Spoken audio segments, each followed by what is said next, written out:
world does not care if you are a success or a failure.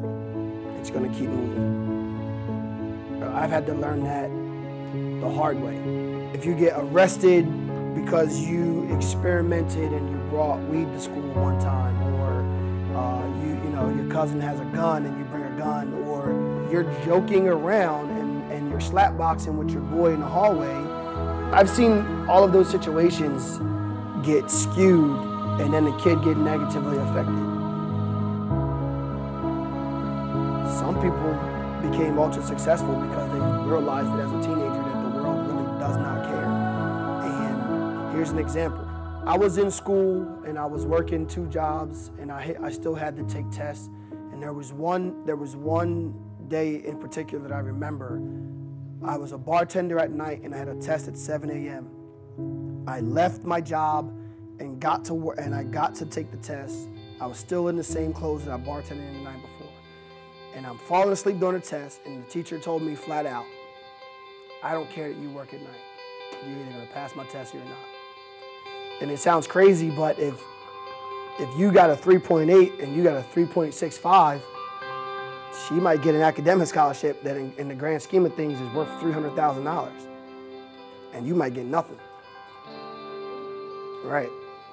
And it's a lot for young kids to think about, but over your life, that $300,000 education is going to turn into $10 million. If you have a scholarship and you don't, and you take out a loan, if your loan is $300,000, there's going to be interest upon interest upon interest upon interest upon interest. And that's what you have to pay back just for getting an education if you go that route. So by her getting a scholarship, she doesn't pay anything back. But now she has a job and she can put money into a savings account or an investment account. And it's weird, but the first time that I learned anything, truly learned anything, was when I picked up a book and read it on my own. I met a guy and he told me to read this book. I read the book and I'm like, damn. So I read another book and I read another book and I read another book. And it got to the point where some of my friends that were going to business school and getting MBAs were calling me up saying, yo, I need advice.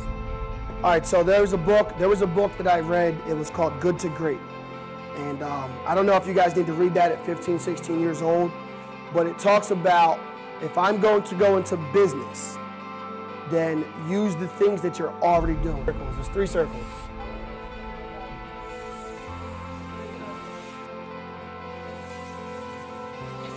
So when I was actually in her basement when I did one of these for myself, and you got to fill it out and you got to be honest with yourself, extremely honest. You guys are young, so you won't be able to answer this as honestly.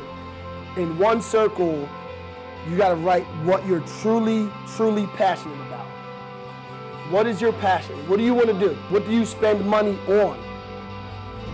But take me, right? And let's just say a college student. I used to party a little bit. Party, for lack of a better word. Let's put party right there, right? So the last circle is how are you making money? How do you make money and put it into your pocket? What this will become is, if you're honest with yourself, this will be a list of 10 things. This will be a list of 10 things.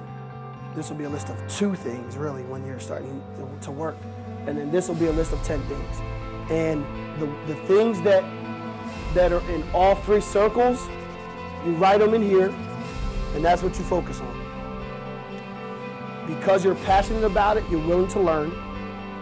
Because you're making money from it, you're knowledgeable of it. Because you're a consumer, you know how the consumer thinks. That right there, for everybody that just listened to career, this right here is what will change the difference for you. It will take you from being a regular lawyer to owning a law practice. If you're honest with yourself, that's the key for everything. And once you have these items here, you learn about it, and then you don't stop.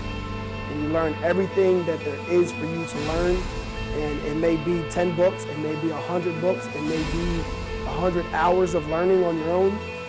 Most of this you're not going to learn in school. That's just the way it is. School's going to teach you how to learn, but most of this you're not going to learn in school. And once you know this, that's the ticket. So once I was in her basement and I figured this out, this is the ticket. I never expected that we would have NFL players and deal with NFL agents and guys in NFL Hall of Fame and all that, but that's what it's become. Any other questions?